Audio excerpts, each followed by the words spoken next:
ಕೊಟ್ಟಿದ್ದೇನೆ. ನನ್ನ ಹೆಸರು ಮಮತೆ ಕೆರೆ, ತುಮಕೂರು ಜಿಲ್ಲೆ ಚಿಕ್ಕನಾಯಕನಹಳ್ಳಿ ತಾಲೂಕು ಮೊರಾರ್ಜಿ ದೇಸಾಯಿ ಶಾಲೆ ಮ್ಯಾನ್ನಲ್ಲಿ 8ನೇ ತರಗತಿಯಲ್ಲಿ ವ್ಯಾಸಂಗ ಮಾಡುತ್ತಿದ್ದೇನೆ.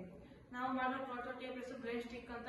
ಈ ಬ್ಲೇಡ್ ಸ್ಟಿಕ್ ಯಾಕೆ ಮಾಡಿದೀವಿ ಅಂದ್ರೆ ನಮ್ಮ ಫ್ರೆಂಡ್ ಅವರ ತಾತ ಅವರು ಕುರುಡ ಆಗಿರ್ತಾರೆ. ಅವರು ಒಂದ್ಸತಿ ಅವ್ರಿಗೆ ಏನು ಕಾಣಿಸ್ತಾರೆ ಗಾಡಿ ಹೊಡ್ಕೊಂಡು ಬುರುಡೆಯಿಂದ ಜಾಸ್ತಿ ಬ್ಲಡ್ ಲಾಸ್ ಆಗಿರುತ್ತೆ. ಅದಕ್ಕೆ ಈ ತರ ಮಾಡಿದೀವಿ. ಇದಕ್ಕೆ ಏನೇ ಕಾಂಪೋನೆಂಟ್ಸ್ ಯೂಸ್ ಮಾಡಿದೆ ಅಂತ ನಮ್ಮ ಫ್ರೆಂಡ್ ಮಾತಾಡ್ತಾರೆ. ಅಲ್ಟ್ರಾಸಾನಿಕ್ ಸೆನ್ಸರ್, ಆರ್ಡಿನರಿ ವೇವ್ನ LED, SD buzzer and power bank, jumper wires ಇವುಗಳನ್ನ ಯೂಸ್ ಮಾಡಿದ್ದೀವಿ. ಇದನ್ನು ಹೇಗೆ ವರ್ಕ್ ಮಾಡೋದು ಅಂತ ನಮ್ಮ ಫ್ರೆಂಡ್ ತಿಳಿಸ್ಕೊಡ್ತೀನಿ. ಇದು ಹೇಗೆ ವರ್ಕ್ ಆಗುತ್ತೆ ಅಂದ್ರೆ ಅಲ್ಟ್ರಾಸಾನಿಕ್ ಸೆನ್ಸರ್ ಆರ್ಡಿನೋಗೆ ಮೆಸೇಜ್ ಕಳಿಸುತ್ತೆ.